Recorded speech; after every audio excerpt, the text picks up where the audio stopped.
जितने दिनों तक तुम्हारे शरीर और मन में व्यथा लगती है, उतने दिनों तक तुम एक चींटी की भी व्यथा के निराकरण की ओर चेष्टा रखो, और ऐसा यदि नहीं करते हो तो तुमसे बढ़कर हीन और कौन है। अपने गाल पर थप्पड़ लगने पर यदि कह सको कौन किसको मारता है, तभी दूसरे के समय बोलो अच्छा ही है। खबरदार, यदि ऐसा नहीं सोच सको तो दूसरे के समय बोलने मत जाओ। यदि अपने कष्ट के समय संसारी बनते हो तो दूसरे के समय ब्रह्मज्ञानी मत बनो, बल्कि अपने दुख के समय ब्रह्मज्ञानी बनो और दूसरे के समय संसारी। ऐसा कृत्रिम भाव भी अच्छा है। यदि मनुष्य हो तो अपने दुख में हंसो और दूसरे के दुख में रो। अपनी मृत्यु यदि नापसंद करते हो तो कभी भी किसी को मरो ना कहो। ये वाणी है मेरे परम प्रेममय श्री ठाकुर अनुकूल चंद्र जी की, उनके सत्यानुसरण ग्रंथ की।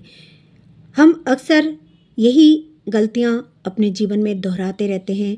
लोगों की गलतियों को लेके बहुत ज़्यादा आपस में बातचीत करते हैं, परंतु अपनी जो गलतियाँ होती हैं उनको कभी भी सुधारने का हम नाम भी नहीं लेते।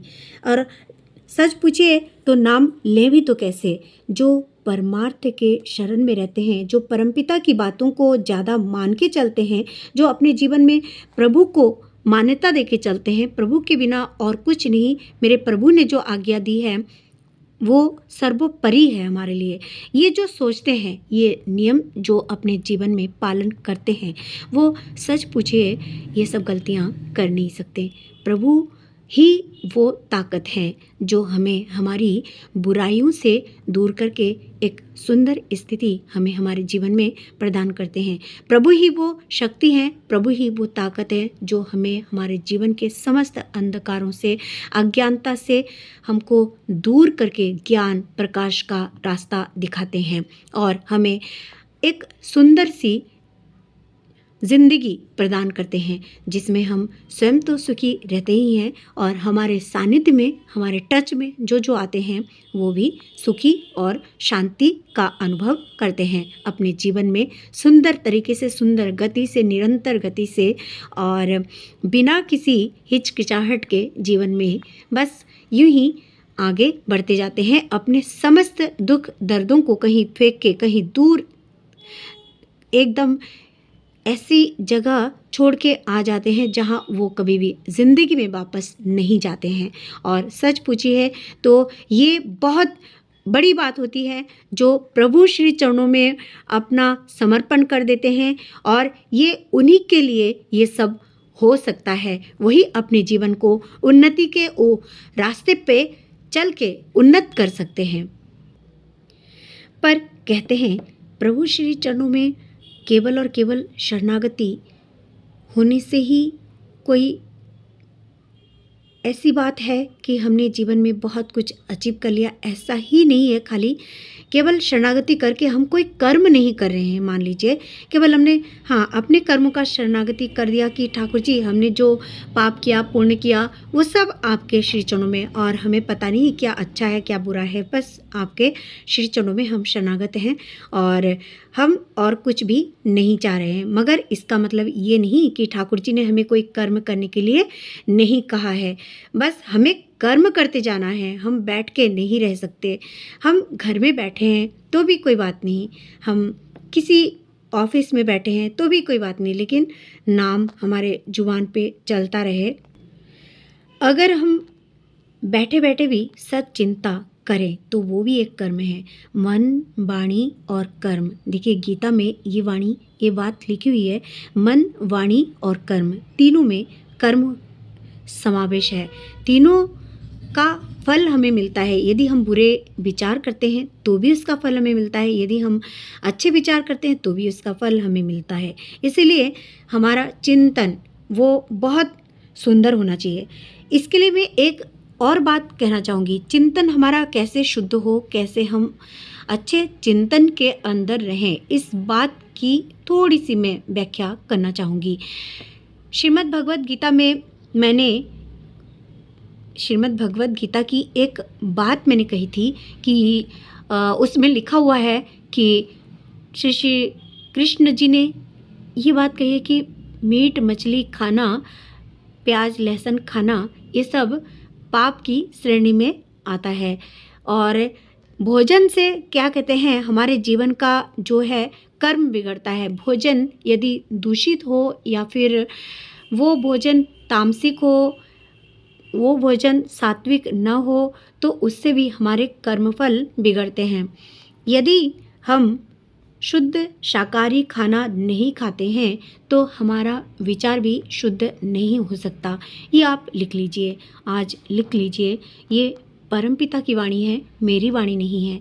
मैं तो बस परमपिता की सेविका हूँ, बस उनके श्रीचरणों की दासी हूँ। बस मैं यही कहना चाहती हूँ कि परमपिता ने जो आदेश हमें की है, वो आदेश हमारे लिए सर्वाधिक महत्वपूर्ण है। और यदि हम उन आदेशों को अपने जीवन में पालन करके चलें तो हम अपने जीवन को सुंदर बना सकते हैं, बेहतरीन बना सकते हैं, उन्नत बना सकते हैं, आनंदित कर सकते हैं, स्वर्ग की तरह बना सकते हैं।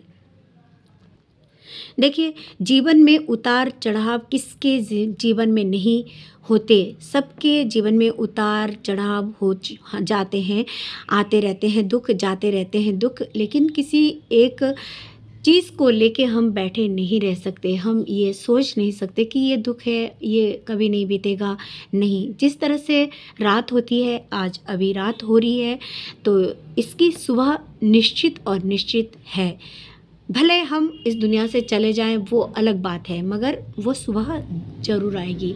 इसलिए ये विश्वास उन श्री चरणों पे हमेशा हमें रखना चाहिए कि आज हमारे साथ ये दुख की बात है, ये दुख हमारे जीवन में स्पर्श कर गया, या फिर कोई ऐसी घड़ी, ऐसी परिस्थिति जिससे हम विचलित हैं, परेशान हैं, तो कतई अपने इस परेशानी को अपने दिलों में जगह ना दें, केवल नाम जप करते रहें। देखिएगा, बहुत शक्ति परमपिता देते हैं, बहुत उन्नति हमें मिल जाती है।